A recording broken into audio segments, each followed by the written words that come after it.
Duppy is already trolling us in the chat.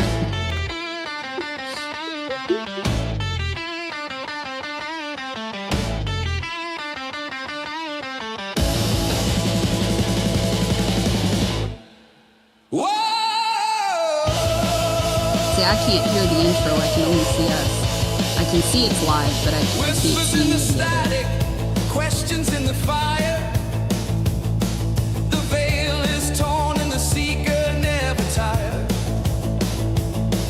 Scrolls of the ancients carved into stone. She reads between lines while the empire grows. The priesthood of medicine, prophets of law. She claws through the curtain, exposing the flaw.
Claws of reason, eyes of flame, unmasking the players in the shadowed game, where the silence breaks, the hidden shakes.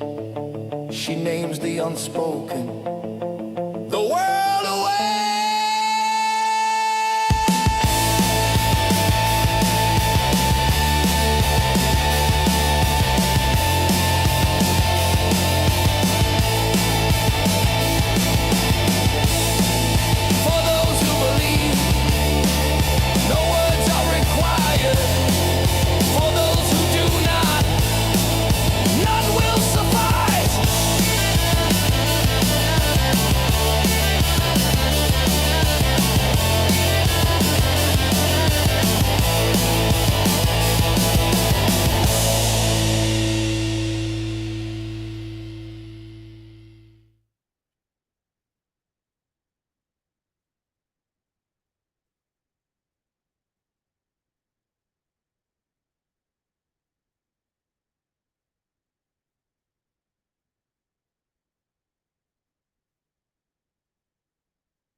That's very fun.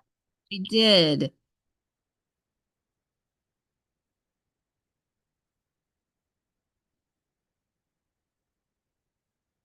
Always the Duppy. Thank you.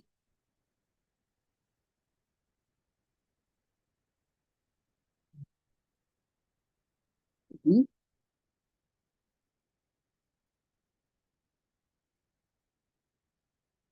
Yeah,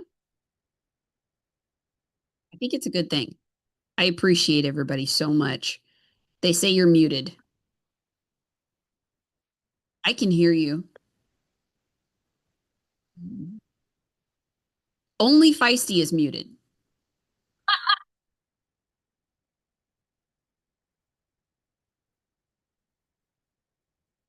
It's probably in the settings.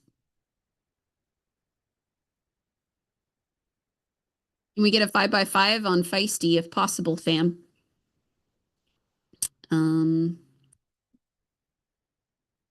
Let's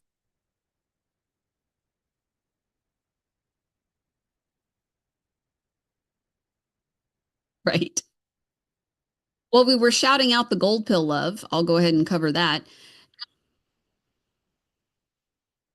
I hope so. Just fed up. Thank you. No, dang it.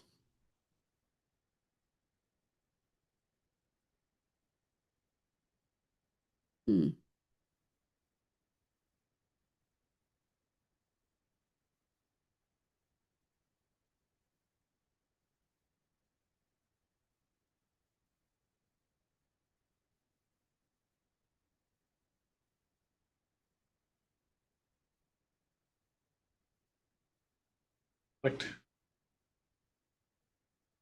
Okay, how's that?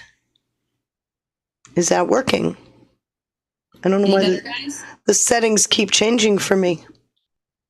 I've heard OBS does that. It'll update and the settings shift. I've heard other podcasters complain about. Sean will never believe that Feisty got muted. It happens to me all the time, hip to the clip. Okay, it's fixed. Thank you. Finally. Let's shout out that gold pill love. Yeah, let's do that first because that was very nice. Before we even got started, we got gifted. Just Fed Up gifted us a ship. You want to read it? Yes, let me pull that back up here. Ooh, 2 analytical ladies with no buffer. Sean, this should be good. Thank you, honey. They have high hopes. They do. We'll hope we can deliver. We've been working on different projects now for a bit. Well, yeah, a couple weeks. Wow. S. Jones gifted us a can, as did Ohio Kimmy. S. Jones says, cheers, ladies. Thank you, guys. Yeah, thank you so much, guys. I love the love. Thank you. Appreciate it, especially doing this kind of, we just locked it in this morning as to when we were doing it. We talked about it, but we didn't lock it in. So I kind of got sidetracked between Easter and then my husband's birthday yesterday. We went out to dinner with the girls. We didn't get home till late and we both crapped out. I didn't even open a chat last night. That's rare. That's rare. I almost never give up a night. Mm-hmm. So yeah, we're tired. It's been a long haul. So we got something to talk about today. What do you think? Mm-hmm. A lot of people are questioning the whole shadow banking thing. Are you listening, S. Jones? Because it was because of you that I got this idea that I was going to do for Monday. But it occurred to me that a lot of people are asking the same question. So I thought I'd give just a few minutes to show you what the shadow banking system is. No, shadow banking doesn't necessarily mean illicit, although the very thing it was designed to do enabled illicit activity, which it wasn't supposed to do. But nevertheless, we have a shadow banking system that was developed between the 50s and the 70s. It came together over time, and that enabled. Let me grab my screen. That enabled some of the things we're watching happen now. So where does the money go is the question that is generally asked. It's a good question, right?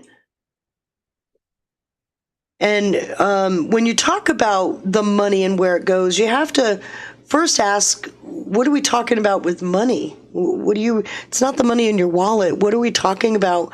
Because it sounds like a fairly simple question, but when you're talking capital markets and global movement of money across borders, it gets a little more complicated than just a dollar or two.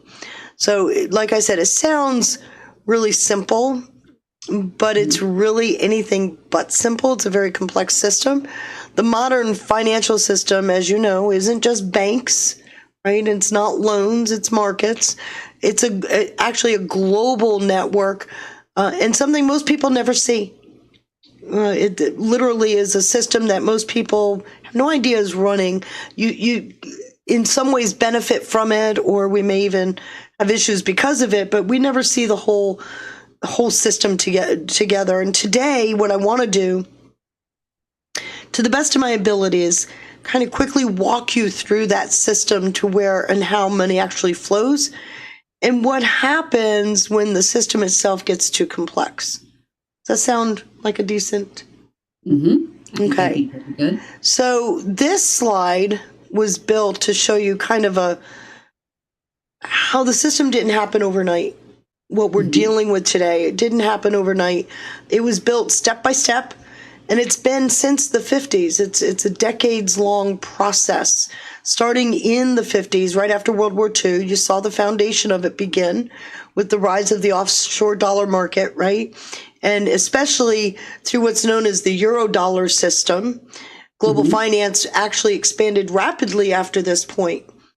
And the goal was simple: move capital across borders more easily. It was designed to get around our own regulatory process, because everybody uses different dollars, different currencies, different regulations, different rules. So the goal was speed over oversight. So what could go wrong, right? Right. Right? What could go wrong? So move it, get it over there. But starting in about the 80s, early 90s, things started to accelerate, and financial innovation actually began to explode in that time frame. And you start to see derivatives, securitization, you see all these products come on the market with the whole purpose to expand the speed and efficiency of the global monetary system. So when you start to see these derivatives, securitization, cross-border capital, when you start seeing all that come onto the scene, what you also see side by side is a level of complexity I don't think anybody was prepared to watch. Okay? And unfortunately, then we see that whole shadow banking network start to get bigger and more complex. And then came 2008, when the global financial crises kind of exploded everything. And what did we know about that? It was derivatives that were a big issue, remember? And securitization, all of the products started to blow up. The system was way too big. It was a lot more interconnected than anybody really understood before that. And the 2008 breaking point exposed all of that. Every bit of it. The system was larger and more interconnected than anyone had understood before. Regulation was uneven. Complexity was a lot more than it was before then. So now we're in the 2010s. We start seeing all that growing. We now have some insight because of 2008. We're watching this system grow. And it wasn't until the 2020s that we actually started to see the consequences. We started seeing more enforcement, better visibility, but in case you hadn't noticed, there's a lot more angst in the system, right? It seems more on the edge than it ever did before. And the fact that you've got this global community now starting to coordinate with trying to get some framework around oversight, you're starting to see some things that are happening now in real time, which I think is a really good thing, to be very honest. I don't think you can dismiss that. Some things happen, they break, things start to get fixed, and others try to break that. And that's what we're watching. So now let's look at the network itself. What does it actually look like? And this is a very high level, and it looks pretty simple on the surface. It actually gets more complex. Investors and corporations provide capital. You know that, right? The markets and companies, they provide capital. And then the capital moves through asset managers and hedge funds. You know this part too, right? And these are all a part of the shadow banking network. Then it gets into the investment banks. And that's where things start to change, because in the middle sits what we call the shadow banking layer. And that includes money market funds, repo markets, financial structures that are more complex, bundled loans, derivatives, and critically, the offshore entities, places like the Cayman Islands the British Virgin Islands, BVI, Luxembourg. These aren't random locations, by the way. These aren't random at all. They're all a part of a bigger system. And from there, money flows back into the global banks and ultimately into the real economy. And you see this. You see this every day with loans, mortgages, funding for businesses. And here's the key. The system isn't in one place. It's a network that spans the entire world. So now what you have, what looks simple, is actually quite complex. And jump in at any time, Mary. I welcome it. I was answering questions in the chat. Okay, so first question, I noticed it started around the 50s. Okay, well, that's also when the CIA was officially formed. And that has 1947, yes. With their banking system, because they were moving a lot of illicit funds. So I kind of find yes, and they use the shadow banking system. They use the Vatican money changing system. They use several different networks. Now, let me also point out, before they kind of lost their way, they were actually eradicating communism. In fact, it was the CIA that funded the Solidarity movement in Poland. Remember that after the fall of the USSR? It was the CIA that funded that. The eradication of communism in Italy, that was, again, the CIA. It went through Franklin National Bank, which caused a crisis in Italy. Yes. And we all know about that story, right? Yes. Hold on. I'm sorry, my allergies are actually kind of bad today. But yes, the CIA used the system to fund, let's just say, their pet projects. Did you hear what Ratcliffe said just yesterday? Did any? I mean, I streamed. Tell me which part you're referring to, because I streamed. Well, Ratcliffe said he had one job. Mm-hmm. Remember, what was that? Get back to basics, no politics. Right. And did you catch how well the CIA, performed in Iran? Right. They were fantastic with their. And I said to everybody in my chat room, don't look now. But both Trump and Ratcliffe proved why the CIA is needed. Oh, yeah. Didn't they? We do need an intelligence asset. I question having one that is so off the books and so difficult to regulate. And it was strategically set up that way by Dulles, so that it could be a shadow arm. But I get the impression, based on what those two were saying yesterday, pulling everything back in line. They're not only pulling it back in line, but there is oversight over the clandestine operations. They're no longer rogue. Well, and perhaps that was the whole thing with cutting out the USAID, because that was how they were doing. That was a huge chunk. That was a huge chunk of their clandestine. Yep. Which is why they fought so hard. They didn't want all their people fired. So yes, you're absolutely right. The CIA was using, is using, continues to use the shadow banking network. And like I said, just because it says shadow banking, it's kind of like the Vatican secret archives. They're not secret, right? Secrete means private. It doesn't mean secret. The shadow banking network means it's the underlying layer of what you know as the banking network, the central banks. Does that make more sense? It does. And it was designed to be fast. Does that make more sense? Oops. Yeah, I'm sorry. I'm having screen issues. I'm sorry. Somebody keeps telling me I sound like I'm in a fish tank and I'm trying to do stuff. Well, you may sound like that because you're coming through my computer. It could be. So, don't be too concerned about it. Okay. Sorry, everybody, but we're simul-streaming both to her channel. I couldn't get it to work. You couldn't get it to work? Nope. I'll download it and upload it. Okay. I don't know how to fix your sound on my end. I'm not OBS savvy yet. I'm getting there, getting better at it. I'm not either. Sean really wanted me to do OBS, and I tried, and I downloaded it, and I farted around with it, and I didn't even try StreamYard, so. StreamYards is so easy.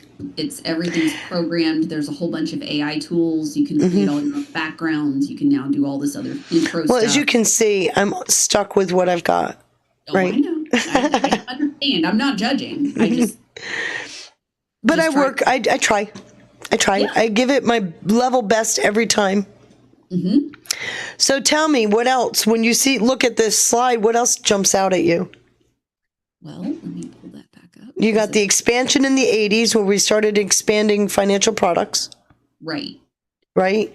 We were doing all kinds of shenanigans globally. That was when the war on drugs happened. So there was a whole lot of funding, and the banking system always hedges its bets. So they always bet on both sides. So I have to wonder how they were moving the money, legitimate and illegitimate, to fund both sides. Well, the actual illicit use of the network with the terrorist organizations really didn't explode until after 2001. 2001 was proven that they were using the shadow network. Right. Which, how would they not? I mean, right. That's how the was, right? Right. That's how the attacks were funded. And all of the attacks, you got France and London and a few other places. Remember, and in the 2010s, you had the Ring of Fire in the Middle East and Africa, which most people don't even know about. Right. So it was being funded with these illicit networks. Mm-hmm. And that's not even a question anymore. That's real. So I guess my question, like as we're pulling back and we're looking at the timeline of this and when they started to take control of the banking system or acknowledge and begin to implement guardrails, now I think the guardrails are actually really in place. But I always look at it and I'm like, why would they correct it under Obama? You know what I mean? Because he was very into funding the terror networks. So, was he? Well, that's a good question. It always seems that way. We always blame the guy in the Oval Office where we know for a fact that executive orders get blown off and never implemented, right? What does entrenched and fortified mean, though? It's not a president. It's not a political appointee. They're term limited, right? No, but they do put puppets in. Like they put the puppets in, or the system puts the puppets in. That's one thing that if people understood the SES system, they would start to understand more. Okay. The fortified and entrenched, the entrenched and fortified are by definition people whose names you don't know. Okay. Yes, there's holdovers. Yes, there are alignments with certain ideologies, right? Democrat. But is it the person in the Oval? Or is it remember the chair and master story? No, I'm not. Who's the chair? I'm not saying Obama was running it, but he was a part of the system. Yes. So is Trump now. Now he is. Yes. So was Bush then. So was Clinton. I'm just saying I'm less inclined to blame the person in the Oval. Did they do something illegal? Maybe. I don't know. I have no idea. Fair. And I think it's fair to wait on the final judgment on that. But what is clear is that the same players from as far back as Carter are still in the system wreaking havoc today. Yes. How do we know this? We've seen a few of them get arrested, right? Yes. So that's not a presidential thing. That's a deep state thing, isn't it? Mm-hmm. So the chair being the head of state, the president, the master being those behind them running the government. That's the whole role of the mayor of the palace from history, is they actually ran the government and the person sitting on the throne was a stuffed shirt. And I've always laughed because while Obama was in office, everybody used to say he was a Manchurian candidate, which means he's a puppet, right? Controlled by a foreign entity. Means he's a puppet. So how can a Manchurian candidate also be in charge of anything? It is a dichotomy. Yeah, isn't it though? It is a dichotomy. So like I said, as money started to move quicker and faster, the very thing the system was supposed to do enabled exactly what it was never supposed to do. It enabled illicit financing. Why? Because you got different regulations, different currencies, complexities, all these different countries. You can't trace any one thing. within the system. So moving the money offshore was primary. The Eurodollar system was key, and the moving it freely and quickly is what they were aiming to do. So you can see that, right? Yes. Anything quietly in the 2010s, shadow banking system started to expand. And when we talk expansion, think of the word layered complexity. Now, when did crypto come? Because wasn't it kind of Good question. It was actually designed in the, are you ready? Look at the dates. It was designed in the 80s. The original piece, Bitcoin, XRP, those early ones were actually, we could go back as early as 2004. Bitcoin actually came out in 2009. Ripple was OpenCoin, Litecoin, then Ripple, right? XRP, which came out in 2012. Are you seeing a balance here in the timeline? Yeah. And we've got now proof where the government is saying they were using Bitcoin to track illicit funding. I mean, it's kind of cool when you watch it all. And I kind of wonder if part of that is what's going on right now with Iran, because as we were talking about this morning, you know, as soon as they accessed it, what was the case you were mentioning it this morning? Zanjani. Yes, he used Tether, which is what's behind Bitcoin. He used Tether. It was a heist, right? Like it was a ransom, and they paid the ransom, and then they just waited for Oh, you're talking about Capital Pipeline. There we go. The Capital Pipeline in D.C., that was the pipeline that moved oil into the D.C. region. Yeah. It got hacked. It was a ransomware, and the ransom was Bitcoin. And what the media didn't talk much about was the fact that within 3 months, they got almost all of it back.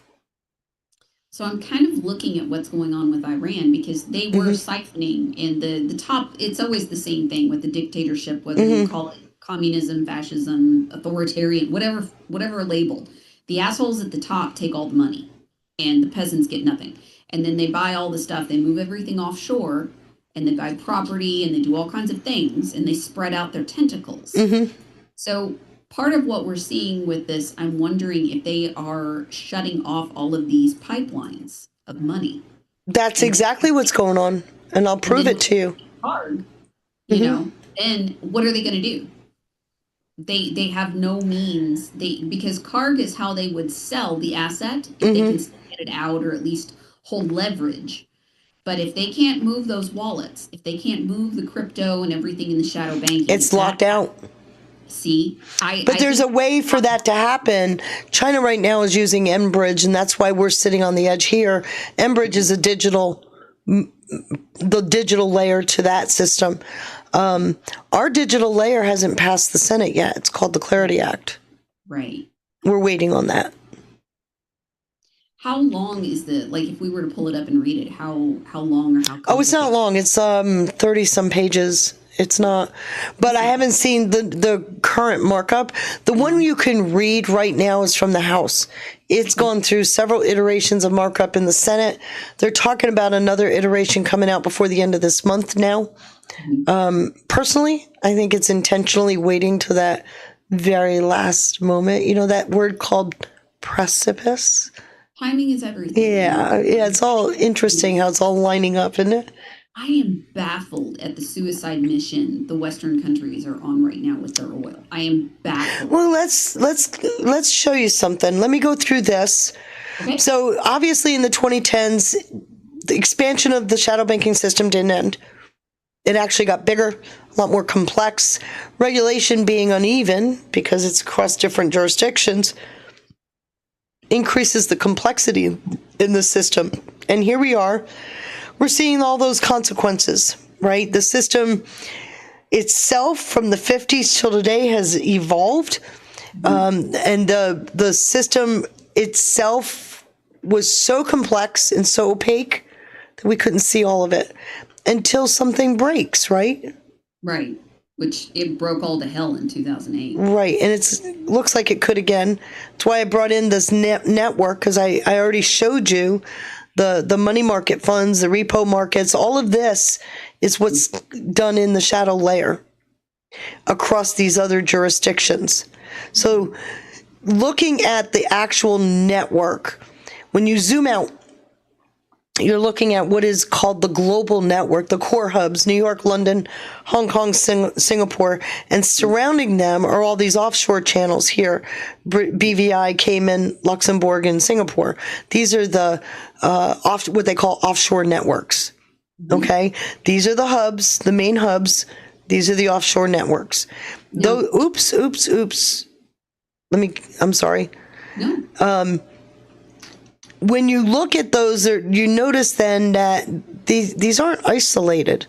These offshore networks aren't isolated. They're actually connected to the system. You see that, right? Mm-hmm. And capital is constantly moving by in between them. That's what all these gold nodes are.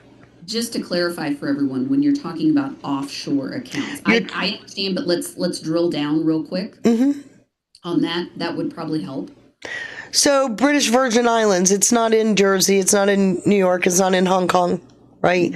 These are hubs where the regulations are lax. Very intentionally. Right? And that was essential to be in an offshore network. Regulation, Cayman Islands, Luxembourg, Singapore. Singapore, though, has been changing, and I got proof of that. I'll show it to you. But this is where money started to be moving on the underlayer, the shadow banking layer, because of the regulatory process in New York and the growing process in the Channel Islands, as well as Hong Kong. You start to see more capital moving in the offshore layer. Right? So, yes. Now, did these locations, and I'm pretty sure I know the answer, but did these locations profit from their lax things? That's why you become an offshore layer, yes. That's what I wanted to clarify. There is incentive, yes. So, especially for the little islands, that's a huge Well, they became pretty big tourist traps, didn't they? Yes, they did. You know Singapore. Oh, yes. In that famous building. You know Luxembourg. You know Cayman Islands. How many times? I know people that go there for vacation as well as the BVI. I've been to the islands, like the Virgin Islands, the Cayman Islands. I've been down in those areas. Some of them are beautiful. Thank you, Mrs. Adventure. She said she loves the graphics. The graphics are beautiful. They always are. All your slides are always beautiful. Yeah, thank you, AI. Takes me a while to get it to do what I want it to do, but once I get it, I'm like, yeah, that works. So what I wanted to point out on this slide is that money doesn't move just in one system. It's not about going up to an ATM, putting money in, and it just magically appears on the other side. It's working across many systems, and that's what makes it powerful. Yeah. But at the same time, it makes it very difficult to track. Right? Yeah. Which is why I wanted to show you this little beauty. So what you're looking at here is the entire system with full complexity. Did you get overwhelmed when you saw that? All these nodes?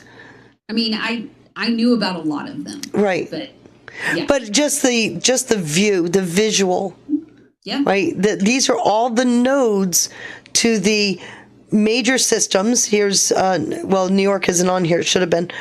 And I didn't catch that, sorry. But you got the Jersey, the Channel Islands and Hong Kong. And Luxembourg, you see that it's got 16 nodes, 20 nodes. You got 8 and 7. Right? You see that? And look at where the concentration is. Isn't that interesting? Yeah. Doesn't that look like Asia and the Middle East?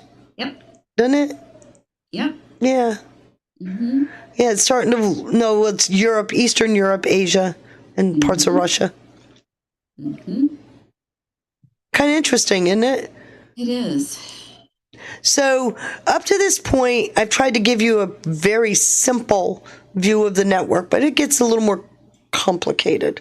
This slide shows what happens when you kind of zero in.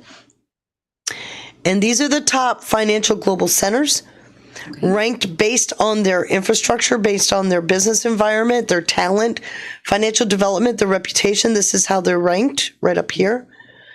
You can see clusters starting to form right here. And from that clusters, you can look at North America with New York, San Francisco, LA.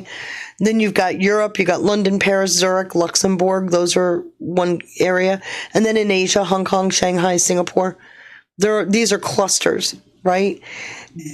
But this is where it gets a lot more important, because it isn't just a list of cities, it's a web. If you can start to see these nodes are forming webs. Do you see that? It's a web. Each of these hubs is connected. Each of them moves capital consistently and constantly, and none of it is in a straight line.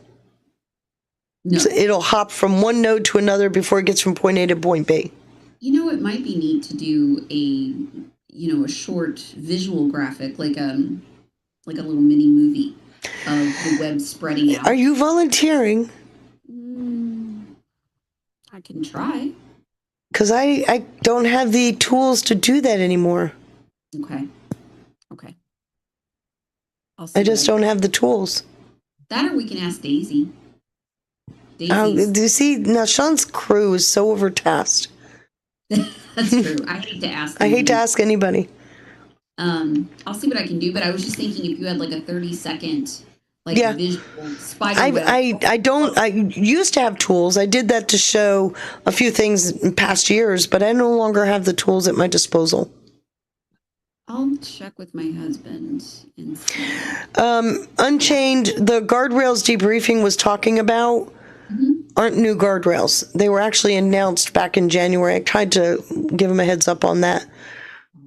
Okay.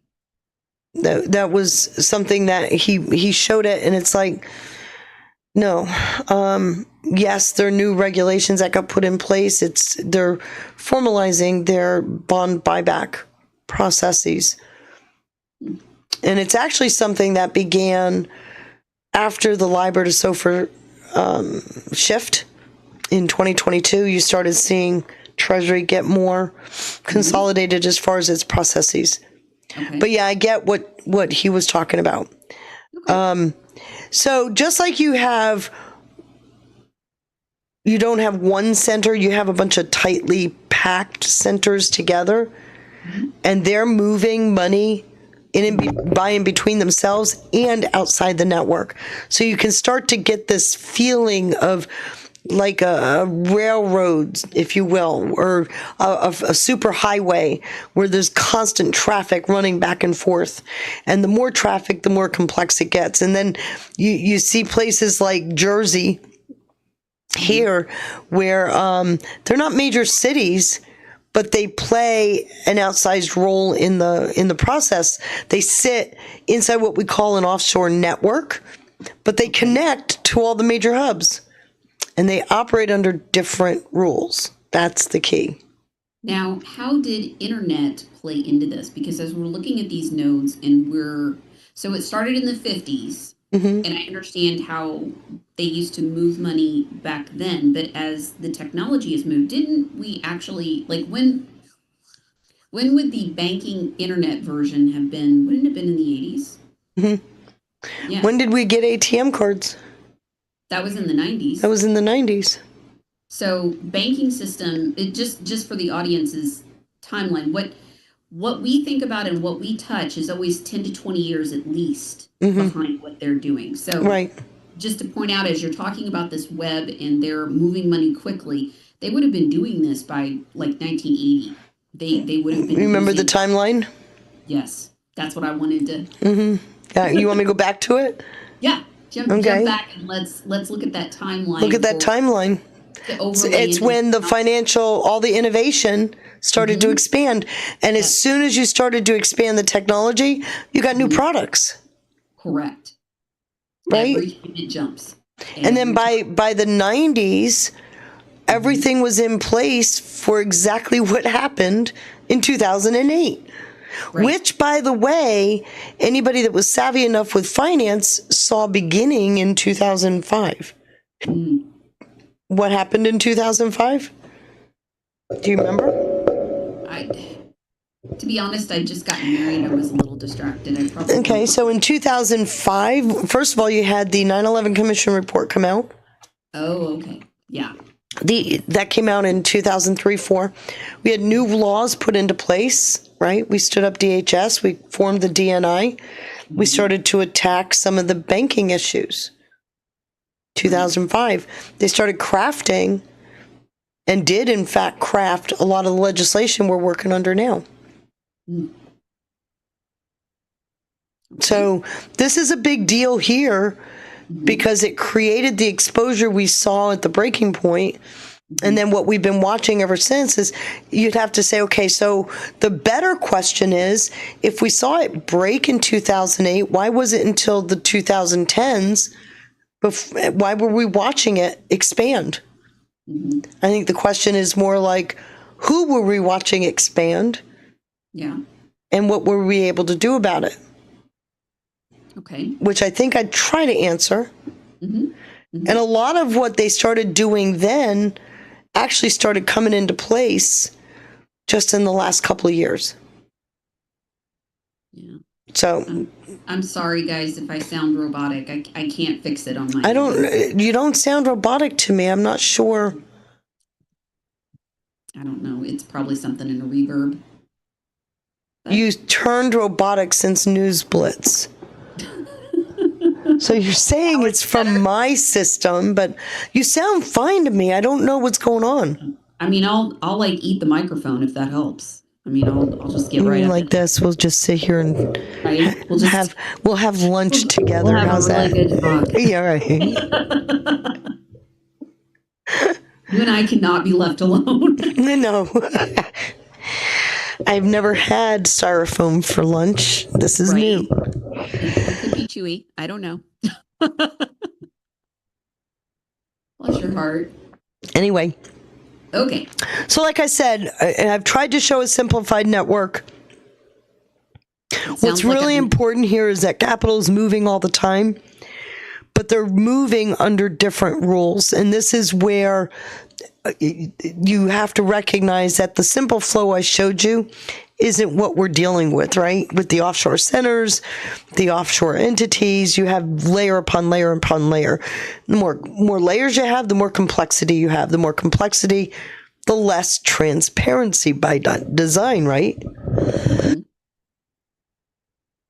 Sorry about that.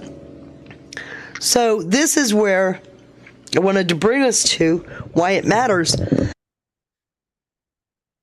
Your allergies. Bless your Oh, they're heart. killing me. Spring in the air. The reason why it matters is because you're feeling it right now. Gas at the pump, groceries, interest rates are higher, your mortgage rates are high. Many banks have tightened up their lending, increased the interest rate for most of us, right? Mm-hmm. So it matters. It matters in a big way because you're feeling it every day with your mortgage, your credit card, and everything else, just your day-to-day living. So even if you never see the system, you are experiencing its effects. And when the system struggles, prices tend to rise.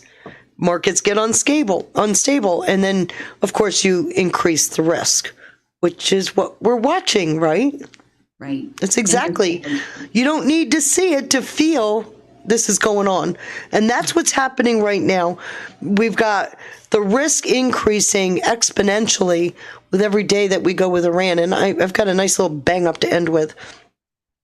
So why didn't it get stopped earlier? One of the key reasons, both by design and desire, I will point out, when money started moving across countries, each institution, each node in this web saw only a little piece of it.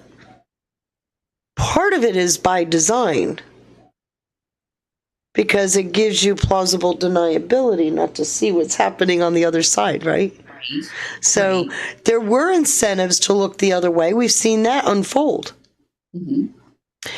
And the oversight is fragmented, which was also by design, right? It was designed to be outside of the U.S. regulatory process. Mm-hmm. So the design of the system to be outside of the regulatory process means that it was operating with different rules depending on what country you're in. Mm-hmm. And nobody was in control. So if nobody saw the full picture,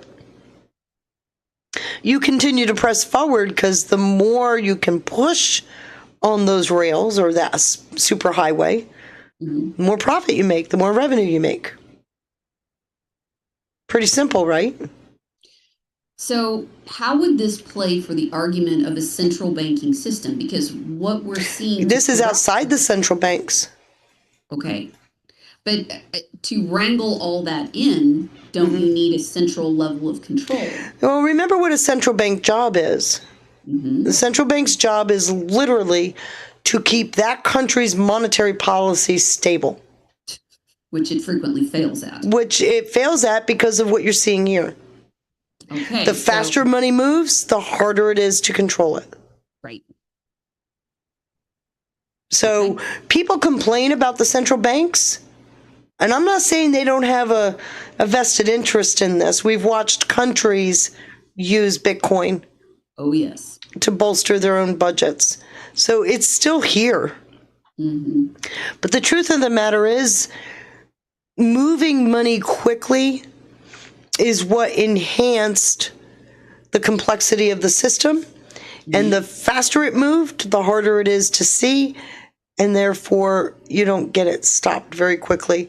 So because of this, each institution only saw a little piece. And then oversight, by definition, because it's all in all these different financial centers, is fragmented.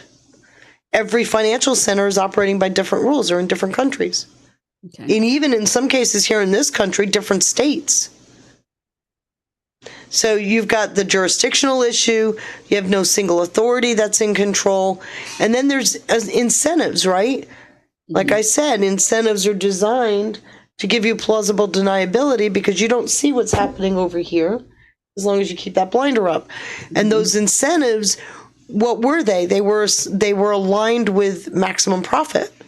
Right. So you overlook a few things. So the faster and the more money you moved, the more revenue you made. If you increase scrutiny, you slow down business. If you decrease scrutiny, you speed up business. And somewhere in the middle is the answer, but we went in favor of one over the other. So where do you see us? What progress do you see happening? Are we up to those? There's actually been a lot of work. Sean Joe just gifted us a can. Thank you so much, Sean Joe. Thank you, honey. Good to see you. So what you have is a system where public pressure is actually pushing us to do something. Yes. Because people are just sick of all of this. We've also had many whistleblowers, right? We've talked about Brad Birkenfeld. We've talked about Scott Bennett.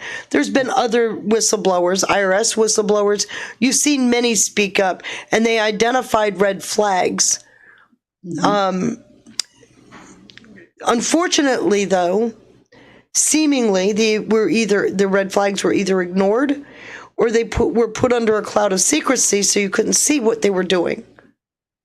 Oh, and Sean Joe just gifted a cookie too. Aw, thank you, honey. Thank you so much. Just fed up. Faster movement, more profit, less control, more fragmentation. Correct? Yes. Correct. It's a system fragmentation is first because fragmentation means each of these financial centers are operating under their own rules, and that fragments oversight. Yeah. But they were doing that in favor of moving money quickly and increasing the profits when they moved it. And because of the fragmentation, there's less control because nobody sees the whole picture. Right. And a lot of the money they were moving was probably legitimate. Well, there is legitimate cash flows, but don't mistake this. The system didn't fail in 2008 because no one knew. It failed because no one could see the whole system, and those that saw pieces of it went like this. Gotcha. And we actually retaliated against those that tried to speak up. Brad Birkenfeld tried to speak up. He went to prison. I'm sorry? It went to prison. Yes. So what forced the change? I mean, it's an obvious question. Why didn't it get stopped first and no one saw the full picture? We saw that. But what really forced the change? When oversight is fragmented, then you start to see where there are rules being put in place, systems are being changed. Like I explained before, the LIBOR to SOFR transition was a big deal because it moved setting the interest rates from the City of London to the U.S. Treasury under SOFR. Okay. So it adds where it used to be, well, I think it's going to cost this much money from, how much do we need to make tomorrow? Yeah, it's going to cost this much to lend money today. You see? Oh, yeah. To a system that's transaction based under SOFR. So that was a big shift. But anger grew because it didn't 2008, a lot of people, we were harmed by it. We were. Everybody that I know was harmed by it. Yeah. People filed bankruptcy, people lost their homes. Yeah, we couldn't afford it. And on top of it, the layoffs were terrible because the market went off the rails. Many of those people never got back to work. Hello, that was me. I was sick that was right at the same time when I got sick and I lost my job and I was fighting to get on medical coverage for that and doing all that. And my job was our main income. He made half of what I made. So once I lost my job and I was out because, same as my husband. There was no. We were really hanging by a thread for a while until his income caught up to what I lost when I got laid off in 2008. Yeah. He was making less than half of what I was making, and it was painful. Nobody can deny that. So, in fact, I'll even go even further. We never recovered, and most people haven't. Yeah. And when you see these multi-million-dollar CEO and executive annual salaries and stock options and all the golden handcuffs, I'd like that. Tell me you don't think, gee, what I couldn't do with that. I'm not saying people don't deserve these salaries, but at the same time they're raising my interest rates. These people are making more money. Something's out of whack, right? And that public pressure is really the genesis behind a lot of this need for transparency, which we've been getting. Yes. The whistleblowers, though, were a big deal because many of them, when they couldn't get anywhere, went to the media. They wrote books, right? And they went to the media. And then finally, we start to see the global coordination start to take shape. And where it was fragmented, we're starting to see where the warnings that were established, especially by the whistleblowers, are starting to come front and center. Like I said, the system failed, not because no one knew about it, but because you didn't have to see it. Right. It was easier to just keep taking the money under the table, which I think is really which was part of Birkenfeld's story, right?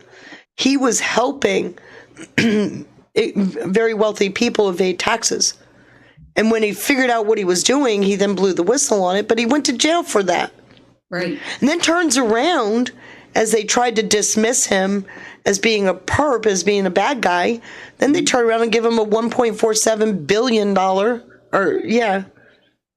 payout, remember? It's just wild. Tells you how much money was involved. For that cookie, sweetie. Thank you. Good to see you. Wonderworld cookie, yes, thank you. Many are still retaliated against, yes, except Grassley's having something to say about that here. So what's changing now? And I think this is a fair question, don't you think? We are seeing stronger government action and enforcement across jurisdictions, and there is more coordination between the regulators. Like I said, the financial crisis exposed a lot of the hidden risks. The biggest fallout from that was confidence collapsed. Trust left the system. And then suddenly the system had no choice. It couldn't hide anymore.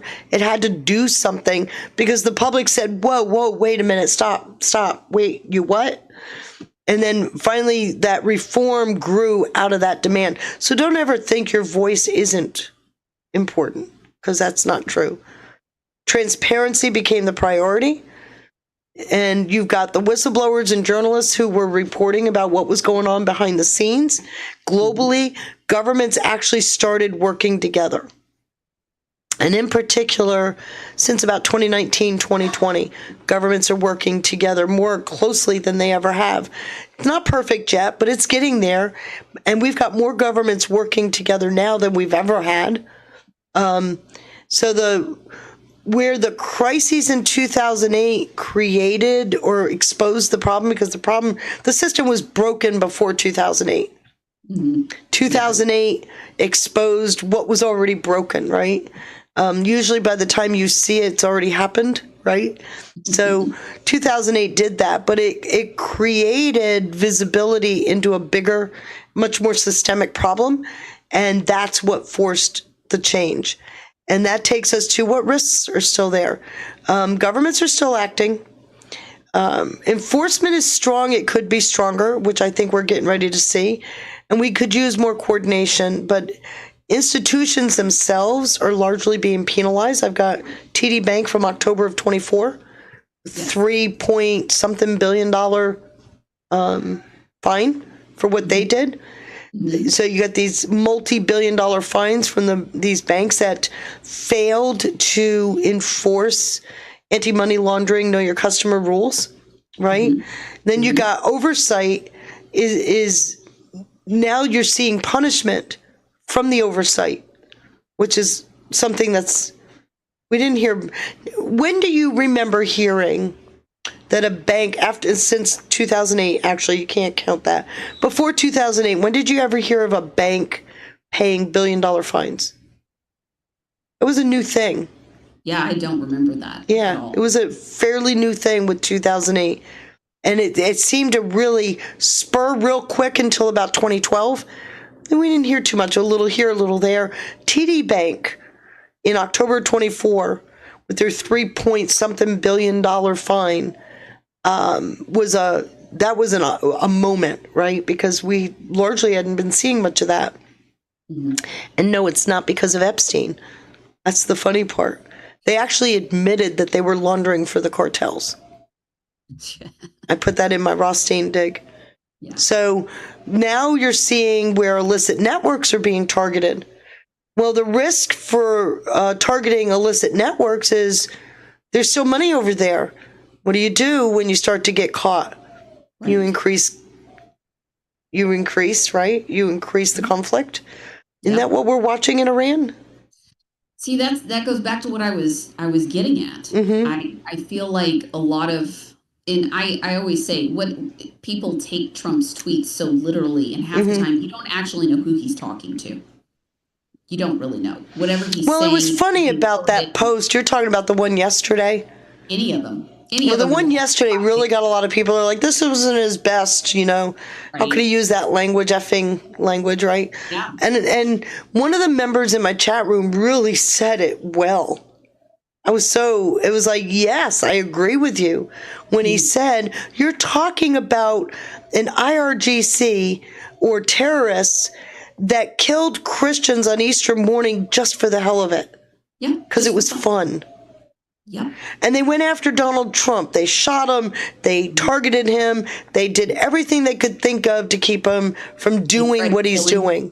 The IRG didn't. If it takes an F word or two, go ahead, Trump. I'm with you. It'll be interesting to see what happens by the end of the night. It's going to be very interesting considering we didn't wait till the end of the night. Something's up. Something's up. Something's happening. So there you go, everybody. That is my quick down and dirty. Did I do okay in explaining the general system? Because the financial system shapes all of our lives. And maybe you don't understand it, and that's fine. But at least you have some insight as to what it is and how it works. The timeline and what else was going on and how, for what purpose the money is moved within those networks, I think is a very important piece.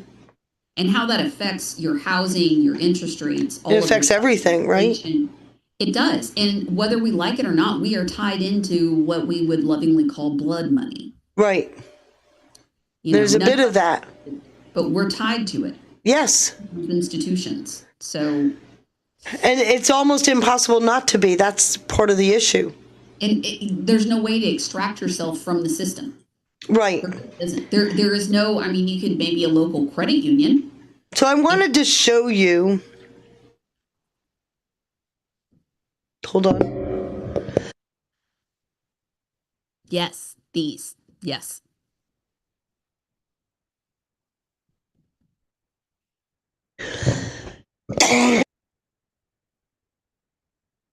I wanted to show you. Don't give up.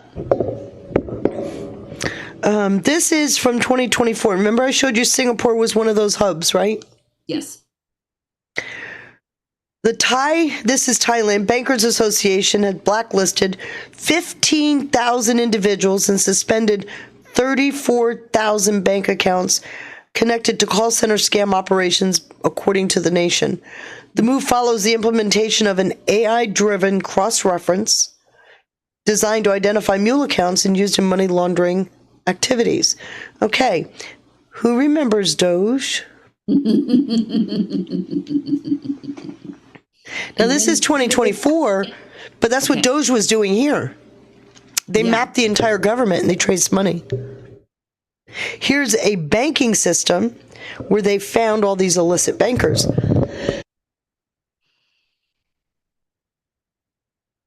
Of course, Thailand being connected to the Singapore node, right? They just identified another 800 in our country, didn't they? 875, according to Scott Bissett. Yes. I will pull that up, too. In October, TD Bank pleaded guilty to conspiring to fail to maintain an anti-money laundering program. Pleaded guilty to conspiring, right?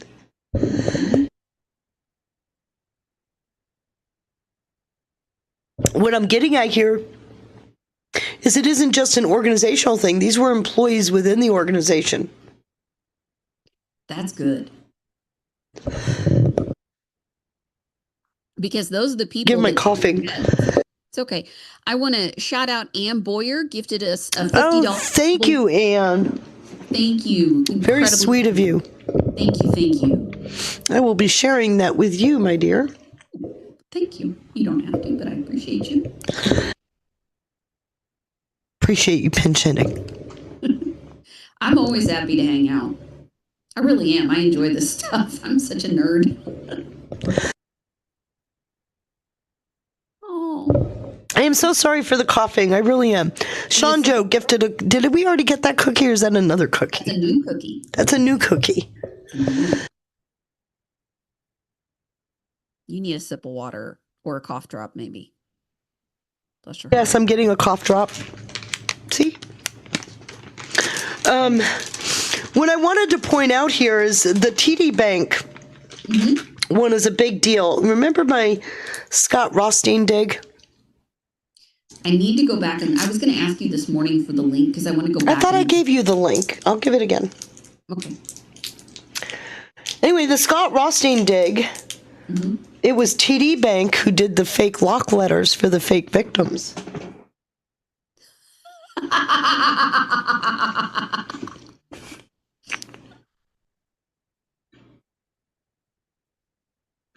It was Scott Rothstein that admitted that he was facilitating money laundering for the cartels. Jeez. It was TD Bank in 24 that admitted, yeah, we were laundering money for the cartels. That ended up being a $1.8 billion DOJ fine and a $1.3 billion financial FinCEN fine from Treasury. And they had to do certain things. So the total payment of about $3.09 billion, covered by previous provisions of a $3.05 billion fine. They had to remediate the bank's AML program. They literally failed to do it. They literally said, yeah, we're not really interested. It's not just a systemic issue. There were employees inside the bank that said, yeah, we're not interested. It's just the ballsiness is kind of... The emboldened, right. Yeah. Because you don't feel like you're going to get held accountable. Well, and that goes back to it being a system. Beyond whoever's sitting, you know, as you were saying, with the chair and the throne and the master. It's a system. And like when you watch them, okay, let's take the Missouri or Minnesota AG when he was in front of Congress recently, and he just sat there and just boldly, rude, everything. Because in his mind, nothing's ever going to happen to him. He's untouchable. Right. And that Thing. I'm sorry, to me it's narcissistic at some point, but Oh, yes, very much. it's an actual psychological disorder. But what I'm looking at here is if you went so long without ever being held accountable, now suddenly that accountability is knocking at your door and you still blow it off, that's somebody you can't rehabilitate. No, that's you got to take the player off the field. You got to put him in jail. And So anybody that has money at TD Bank, get it the hell out of there. It's not the first time TD Bank has been called on the carpet. No. And real quick, Thong Chaser gifted us a phone. We are so lucky Thank to have you. here, Feisty. Thank you so much. Thank you. He's so fun. I appreciate you guys. But TD Bank is a good story because the original fine with the Rothstein stuff is from 2010. And they said, we had nothing to do with this. We fired Roscoe, I think his name was, who was a regional vice president for TD Bank Canada. And what did they do? They created a fake website with fake lock letters to sell to, and they were a scam. It was a Ponzi scheme. It always is. A $1.5 billion Ponzi scheme. And what were they? They were leveraging Epstein's legal issues from 2007 and 8. Came up with all these victims. Yeah. Everything about Epstein, that whole narrative is all going to get turned on its head. I can't wait. I can't wait till that finally starts to sink through. I don't even know how people are going to reverse their logic. I don't know. I did that for me a long time ago. I'm not worried about everybody else. I know. I'm a big believer in. We talked about this, but my thing is to stay fluid because we're only working with a small percent of the information. We're not going to have the correct information probably for years. Right. So just stay fluid and don't get locked into any specific thing because it may not pan out. But most people are so locked in. Like, I really don't know how they're going to. I don't know how they're going to. There comes a point where, okay, that's on you. Oh, I agree, but I do my part. I try to inform people of the stuff I'm finding. I do my part, and I can walk away. I'm sleeping very comfortably at night. I am too. I sleep pretty good. I mean, I made a pact with God. That's why I do these shows. It is my way of trying to use the gifts that He bestowed on me to help. It's the only thing I know to do. I have a mind and a voice, and that's all that I know to use. So let me show you what else happened, because this is neat. This is neat. This is Dubai last week, April 1st. When was that, Wednesday? April Fools. I loved this story, and nobody else caught it. Oh, we caught it big time in my chat room. You know that. I posted it on my little Telegram channel, but I don't know how much people catch what I post. I try and send it to specific podcasters that I'm friends with when I see really important stuff, but this was a great find. So this was dozens of IRGC-linked money changers in the United Arab Emirates were arrested last Wednesday. One of the most serious blows yet to Tehran's sanctions evasion network. Read that as shadow banking, right? Laying bare how heavily the Islamic Republic has depended on Dubai as an economic lifeline. Well, Dubai and Qatar have been keeping up quite a bit of these. Quite a bit. I love this. Sources familiar with the matter told Iran International. UAE authorities detained dozens of changers. This is Iran's IRGC. And shut down the associated companies and closed their offices. Now, isn't that fascinating? You hear the web being kind of clipped out? Yeah. The days of mounting regional tensions and comes after other measures targeting Iranian nationals, including visa revocations and tighter travel restrictions through Dubai. So you saw where Trump terminated 40,000 Iranian visas today? Yes, I did. Uh-huh. What's really interesting about this is Dubai is absolutely one of those central nodes, right? Mm-hmm. They're cutting this out, and then Marco Rubio, 2 days later, arrests Soleimani's niece and grandniece, who what? They were using that network. Yep. That's how they were living large, baby. They were living extremely large, right? Yeah, with very little clothing. You caught that too. Very little clothing. We call that whore. Yeah. Well, they didn't feel they needed to worry about the theocracy here in the U.S. Oh, and clearly they don't care about their religion. Like, not really. Right? You know? Obviously, they're not religiously inclined.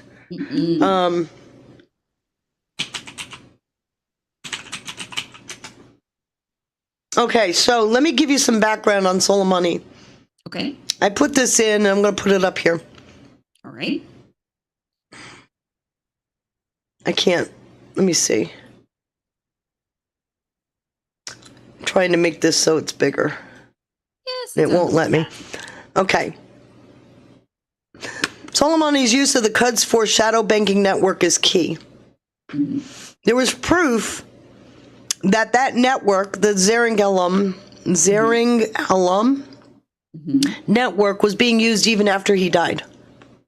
So somebody picked up and was using that money to fund. This is another. You got Zanjani, who was inside Iran. Soleimani is Quds Force, which operated mostly in Iraq and Libya, right? Not Libya. I'm sorry, Lebanon. So that funding was continued even after he was killed in January 2020. So FinCEN, this is the part you were talking about, identified over 875 persons and entities in 2025 alone connected to that network. And that's all on our shores. Right. That's people they should be able to round up, right? And yeah, they are. I think that's why you see these two were arrested. It was the message. So, and then today, 40,000 visas were revoked. But look at what he said. The Treasury says, that's Besant, any individual in the U.S. with an indirect ties to these sanctioned exchange houses is participating in a global conspiracy to fund the IRGC-QF. So while we have 825 persons and entities connected, right, that looks like it was close to 40,000 leveraging the network. They are really cutting the strings. Right. So whatever he's doing now and through the evening, I fully believe it's connected to all this stuff because they have been doing this. Well, we've been enabled now.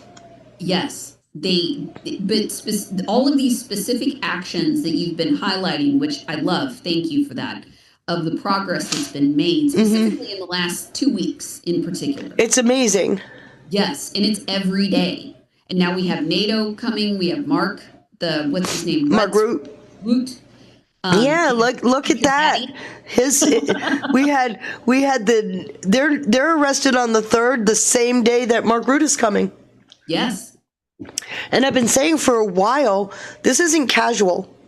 No. He's coming to meet. He's coming for 4 days. Yep. He's meeting with Trump, Rubio, and Hegseth.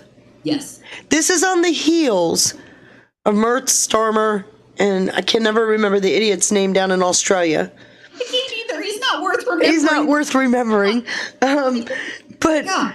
They're all tucking their tails and running. This is not our war. This is not our war, right? Yes, it is. As they talk about increasing renewables, like another flippin' windmill is going to fix the problem. It's suicide. And that's the thing. I sooner or later, like the people are going to take to the streets in those countries. Well, I hope it's soon. So desperate. They're going to go to this. So like their rhetoric that they just keep, we'll just put up another windmill. That's not going to help.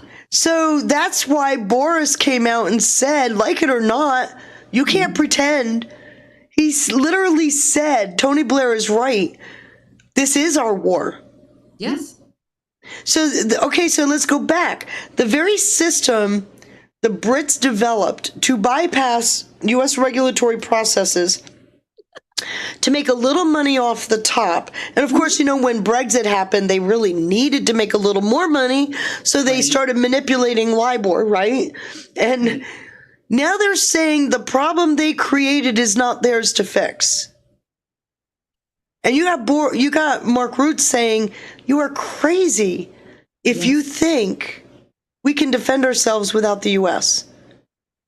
Now, what do you make about them denying us our own airspace in the bases and then still expecting us to pay and prop up NATO? Like, they're fucking insane. They're just, they have lost their marbles. Well, they had some? I don't really think so. What is this really about, though? If you're about to be exposed for enabling a system that is dragging the world's economy down, do you think maybe you might fight it? Well, yeah. Are we just in delay tactics? Because I don't know if we're in delay tactics. To be very, very honest with you, I don't think what's happening in Iran can be delayed. In fact, I find what was interesting, and I pointed this out last week as well, Europe takes its last 2 shipments of oil on Friday and Saturday. I looked at the numbers. They can't get through May with what they've got. Their stores don't hold that long. No, they don't. So that's a global shock. Oil, that's the engine of the global financial system, is oil, energy. So that's a huge shock. They're not getting any more in. The financial system is collapsing. That's a double black swan, which I've talked about in the past. And the Russian guy had posted the black swan when this initially started. He posted it twice, double black swan. Yes. And he's right. I did a show on that. And so what we're looking at, though, and it's just simple logic for me. If we wanted to open the strait, we could do it in a New York minute. Oh, yeah. We got the hardware. We got the capability. Oh, yeah. There's something else going on. Yeah. Bringing Europe to their knees, I think, is part of it. I would agree with that. And it brings the banking system right to the edge. So Trump is the one that told us about the panic of 1873. Q is the one that told us about a precipice. Hello, folks. Welcome. We might be getting close, for sure. Right. We're here. So Scott Bessent said, if the Senate doesn't pass the Clarity Act by mid-May, and he called it a national security issue, it's dead. So can I remind you what we did in 2008? Something everybody saw coming since 2005. We were brought right to the edge. You had the Federal Reserve Chairman come in and say, we got mere hours before the economy collapses, remember? Yes. Oh, yes, all that rigmarole and yeah. What did Congress do? They didn't walk. They ran to the well to pass a $750 billion bailout. I see us coming to that same kind of idea. A global economy, economic crisis will force. Remember, I said to you, China's already using Enbridge. So it's not enough to have the product if you can't financially move, right? You've got to have the product and the money rails to pay, the payment system. If we don't have that system and SWIFT is too slow to do it, China wins. Okay. They actually pick up more share. They're already picking up share. They're selling oil in yuan. Yeah, they have no incentive. They're fragmenting the system. Money right now on this. Well, we're still, it's like 89% of the global oil is flowing through our means. But how long does it take before that increases for the other side and we lose not only market share, but economic strength? So I do see that playing a big role into what comes next. So how does this directly affect Saudi's ability to move their oil reserves? Because they don't care how it's moved. They're moving with Russia. They're moving with China. Okay. China is not allowing Russia to use its rails because of the global sanctions. But Trump eased sanctions on Russia and allowed a tanker to even go into Cuba. Right. which was a mercy. which is the Mercy ship, right? Because the people... Now remember, the Shadow Fleet, the Shadow Fleet is a part of the shadow banking system. Right. Okay. And they've been seizing those Right. tankers since But we just let one go into Cuba.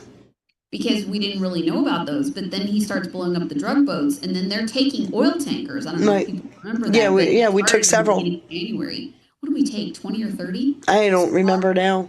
It's been adding to it. I feel like it's at least 20 to 30 that we've taken of oil tankers. That's the Shadow Fleet. And the Shadow Fleet is moving oil that's sanctioned. But Trump, what did he do? He eased the sanctions on Russia. Russia is not trading via Enbridge with China because of the sanctions, but they're now trading on eased sanctions using our system. So the other thing I found is that our system is already working with China to integrate into the global system. So that's temporary. But it's fixing a big problem, which is why this was so funny to me. I didn't pull up her picture, if you don't mind. Okay. Yeah, she needed a few pieces of material attached to whatever that was she was wearing. I don't do nudity well. No, But I don't so he pulled, these are ties to the Iranian terror regime. Now what's interesting is Soleimani's daughter came out and said, they have no connection to us. And I'm giggling. She just proved the connections to the network, not to Soleimani. How are they living lavishly? Collecting money. So it leaves us with Norfolk. You remember? I don't know if you saw this. This was put out on the 6th. Today's the 7th. This is yesterday. And I found this fascinating because you're all going to hear it right away. Okay. Something significant just happened in the diplomatic push to end this war. In the last 24 hours, China's foreign minister spoke to Russia's foreign minister, which we already knew they were. Russia's foreign minister spoke to Iran's foreign minister. We already knew they were connected. All three are now actively engaged around a proposed framework called the Islamabad Accord, with Pakistan as the main go-between for the U.S. and Iran. And now Pakistan's asking for grace. 2 more weeks. This is no longer a regional mediation effort. This is the U.S., China, Russia, all pulling in the same direction at the same time. Isn't that interesting? What if China, Russia, and others are coordinating with POTUS to eliminate the New World Order? Iran has publicly rejected talks repeatedly, but rejecting Pakistan is one thing. Saying no to both Beijing and Moscow simultaneously is a much harder position to hold. Yeah. China and Russia are Iran's 2 most important relationships on the planet. They're trade lifelines. They're diplomatic cover at the UN Security Council. Tehran can ignore Washington, but there are countries it can't afford to ignore. The framework may fail, the mistrust runs deep, and the IRGC is not convinced. But for the first time since this war began, the diplomatic architecture looks serious. Watch Islamabad very closely. And what came out today, please give us 2 weeks. It's going to get very interesting. It gets more interesting by the minute. It does. So I'm leaving it with that because when you look at the 2-week deadline and what they're saying about it, they're basically telling you we're working hard on the Islamabad Accord. Yeah. Right? The White House will respond. I haven't looked to see if Trump has responded. Real quick, let me shout out some Gold Pill love. Oh, look at this. Sean Joe with a cookie, Ohio Kimmy with a cookie, Sean Joe with another cookie, Ben Q Lurkin, I love that name, thank you for the cookie, and P Quest with a cookie. Thank you, fam, so much for helping us out. I never get this much love. Thank you, guys. Especially an on-the-fly show. Yeah, you know. I never get this much love. I appreciate it. So the Prime Minister said on Tuesday for a 2-week extension of his threat to wipe out the whole civilization of Iran unless Tehran strikes a deal that includes reopening the strait. All right. It's on an X post. Diplomatic efforts for peace settlement of the ongoing war. Let me go pull this up. Here it is right here. Diplomatic peace efforts. Look at all the people he tagged. Trump, Vance, Rubio, Witkoff, SE, Southeast Peace Missions. That's the envoy. Oh. Dr. Prejeshkian, Gottlieb, and I don't know who this guy is. Okay. Argalachi. I've never been good at this. Anyway, he says, diplomatic efforts for peaceful settlement of the ongoing war in the Middle East are progressing steadily, strongly, and powerfully, with the potential to lead to some substantive results in the near future. To allow diplomacy to run its course, I earnestly request President Trump to extend the deadline for 2 weeks. Pakistan, in all sincerity, requests the Iranian brothers to open the strait for a corresponding period of 2 weeks as a goodwill gesture. We also urge all warring parties to observe a ceasefire everywhere for 2 weeks to allow diplomacy to achieve conclusive termination of war in the interest of long-term peace and stability in the region. I don't see him giving them 2 weeks, but maybe I'm off, but okay, we've been lied to a lot. Yeah. I can see Trump saying you move first. Yeah. I don't know what he said, though. I haven't kept up with his post. Yeah. There's so many usually. He ramped up his threats this morning because he gave them until 8 o'clock tonight. Yeah. And then started bombing the shit out of Iran. This post is from 3:17 this afternoon, so they know Trump is serious. Yeah.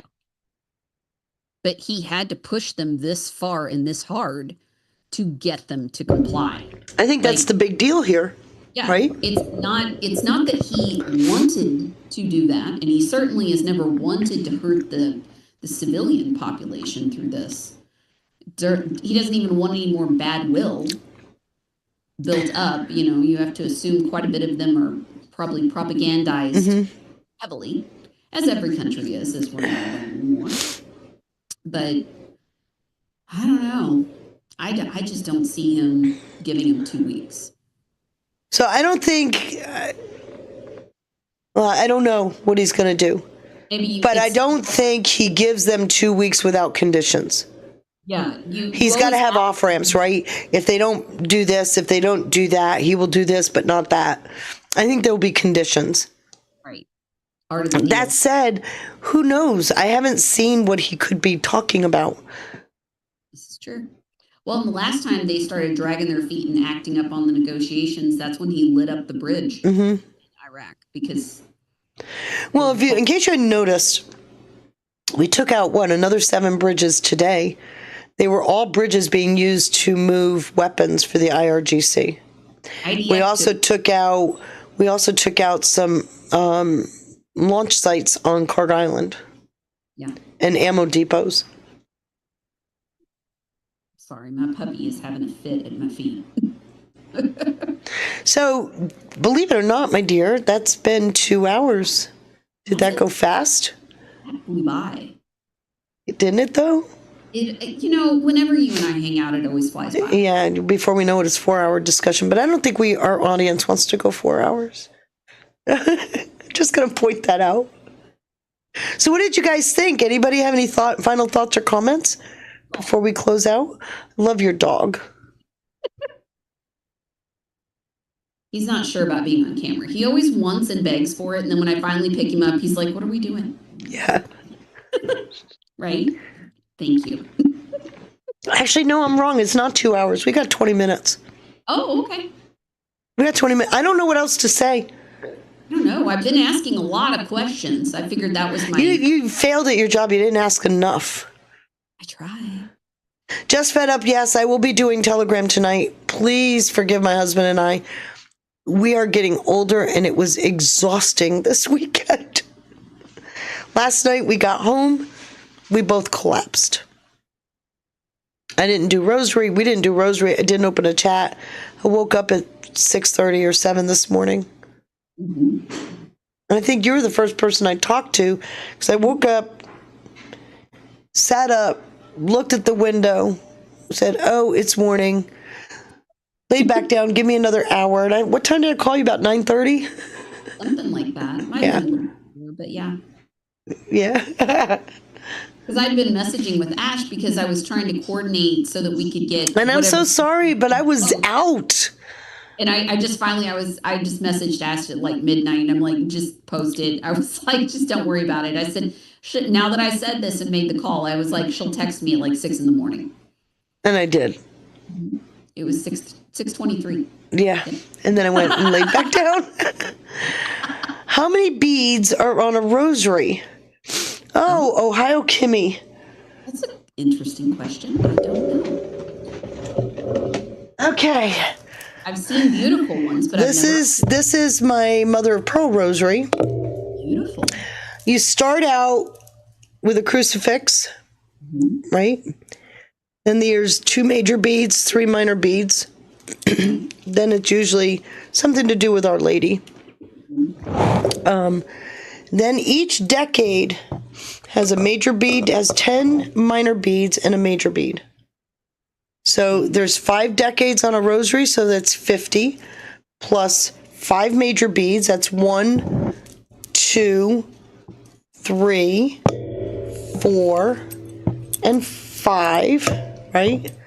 So that's 55 beads, plus 3, plus 1, so 59 beads total. Okay. Does that work? Interesting. I wasn't expecting that question, but thank you. It was a good question, though. It was fun. Yeah, I've got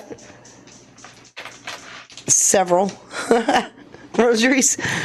So, nevertheless, I think I was talking with somebody this morning, and he's saying if there isn't a deal within 2 weeks, it's over. Well, when is the 60-day limit with Congress? Because he has 60 days to make any action military-wise without having to deal with their shenanigans. So it'll be February, March, April, the end of April? So would that put it at the April 26th, April 25th, somewhere in there? With the 2 weeks that they're asking for, put us into that time frame. Maybe they're trying to extend beyond that. I don't know. But that would be a stall tactic. I don't trust Pakistan as a honest broker. No. Most of the articles I read about people in Europe being attacked, it's Pakistani that are attacked. I know there's it's a large country. I'm not saying everybody in the country is bad, but I'm just saying, like, when you get into the immigrant crime stories that I deal with, a huge percent of them are Pakistan. The imam that was just thrown out of Italy was Pakistani. Yes, he was Pakistani. They barred him. Remember the A1 brothers? Pakistani. Yep. Pakistani. The mobs, the big gang rape all of Osama bin Laden, where was he captured? Pakistan. And so maybe there's more to them being in the middle of this. But at the same time, when Pakistan tried to start up some stuff with India, Trump got on the phone and completely tamped it down. I do think the 2 weeks is dragging the clock. Now that I'm thinking about that 60-day limit, that would put it into there. So if they ask him to wait for 2 weeks and then suddenly he has to deal with Congress or the court system to get anything done. I don't know. We'll see. We'll see what happens tonight. It's going to be interesting. I am not digging into those names I can't pronounce. My goodness. Told I have to dig into those names you can't pronounce. Maybe they are part of the most recent Iranian government. Whatever that is. Did you see this morning where they're questioning who is in leadership, who is in control in Iran? Oh, yeah. Because I think, do you think the China, Russia, Pakistani thingy might be a hint? That is very true because Yeah. he hasn't said, he keeps saying the people that we're dealing with are like the third or fourth tier down and they're not as radical. However, at the same time, we're having to use all these big threats. But then he says, I'm going to annihilate your society Right. tonight. Right. And then he's like, I'm just gonna get rid of it. And it's always something, you know. It just says whoever's got tentacles in there is who the threat is. I don't know. We'll have to watch and see. Hopefully I gave everybody, because I'm out of material unless you got something you want to share. I'm out of material. I've gone through what I intended to go through with Sean. There's nothing wrong with a tight show. I feel like I asked all the questions that I would have wanted. I've been watching it as a viewer. You know what I mean? Okay, I'm looking to see, are they putting off Trump for the timing? Probably. Mm-hmm. Trump shouldn't have to deal with the ignorant asswipes in Congress. That Trump gives them maybe a week. I don't know. Somebody go check his Truth account and see if he said anything. Yeah, if there's anything new. They're going to take out the power in bridges and destroy airfields, then get the uranium. We don't know. Trump has been very careful not to go after the actual infrastructure in Iran so that the population has something to rebuild on. To cut off the IRGC and watch who gets crazy. Unchained. Shouldn't they keep some airfields for the U.S. to land on? You know, that's actually a good point, but I think they'll use Iraq. Yeah. They do have the neighboring countries. Yeah, they have the neighboring capabilities. They have nothing to offer at the table. I mean, basically, it's all the lives of their civilians as hostages. That's how I see it? Yeah, the civilians are hostages. You know, that's what's on the table right now, other than the threat of, or the uranium, the come and get it or come and get us. But I don't know. The regime is known for being absolutely insane. Like that. No. That regime. We'll give you that hint. They've been crazy. Like, my entire life, they've been fucking crazy, literally. When you start throwing people off a roof, because, you know, all stable and steady societies throw their citizens off roofs. And you're going to tear them apart, literally. Right. You know, you're trying to get children to be suicide bombers. And now they're telling their people, and who knows if their people even know what's being threatened right now with the infrastructure. So well, and Tammy's making a good point. You can't judge what's going on with the rhetoric because Trump is very close to the vest. Always. And so he says one thing and then something else pops up. It's best to just kind of sit back on this one. Do I think he's going to annihilate an entire society? No. But he's not. He doesn't make idle threats. So I think anybody that's being targeted in Iran should be kind of nervous right now. Yeah. And they know who's targeted. Well, and you have to also figure the IDF is huge in this. And the IDF, like, they're known for their targeting. Pager situation, the exploding pagers, you know? Right. Like, they are known for being able to get in, like, to the specific room in the apartment building where the target is and kill the person. Danielle says there's nothing in truth yet. It means a phone call's going on. Probably. These are the days. Isn't this exciting? It is. It's quite. I know. This is so weird. Do you hear us? No. The thought that this could be coming to an end is a nice thing. I know, right? Yeah. Okay, everybody. Thank you. I know it's not a full 2 hours, but I think we did good. It was a good show. It's a lot. Mary, it's been an absolute pleasure having you on with me. I love spending time with you. I really do. So please, everybody, support her channel. Thank you. If you have... there is something I wanted to do. Copy link. I am going to ask for something I don't normally ask for. Okay. This is Miss Maggie. She is a member of our chat room. Her name is Gail. She's had a terrible year this year. And I will drop this in to both chats. But she's had medical issues, and she's looking for anybody that feels a calling that can help. She's looking for help with home health care. They kicked her out of the hospital today. She has no use of her right leg. She explains it in her thread. She's very short on words, but I've known this woman for years. She's 76 years old. We share the same birthday in January. She's exactly 10 years older than I am. I feel good having somebody older than me around. But anyway, she's been struggling between having the hip replaced several times and it not working to now where her left leg is useless. She can't walk. And she doesn't feel like she can move from wheelchair to bed to whatever comfortably, and she's being sent home. So she needs home health care, and it's expensive when you're on Medicare. So anybody that can help, she's raised $270 of $800 requests. She actually needs closer to $10,000, just so you know. But anybody, the prayers are, God bless you. Please pray for her at the very least. And if you can, share some money with her. Okay? So thank you, everybody. Thank you so much for being a part of my thing today. I can't even begin to tell you how much I appreciate your joining us on such a short notice for this podcast. If you have the ability, Free for All, it's up on the banner now. Her X account is Free for All to Learn. Her TG account is the same. And she's got a Cash App, $ Mary Real. And then, of course, there's mine, #, whether it's Cash App or Venmo, they're the same. $ Feisty-Cat17.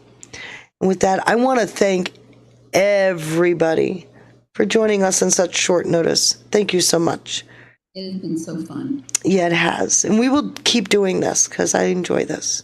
That would be great. Well, thank you, everybody. Have a very good day. Good day.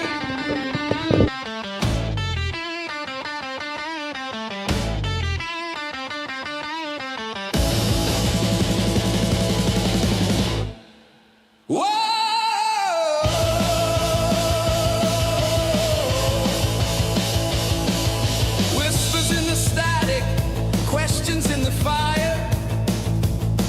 The veil is torn and the seeker never tired. Scrolls of the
claws of reason, eyes of flame, unmasking the players in the shadowed game, where the silence breaks, the hidden shakes. She names the unspoken,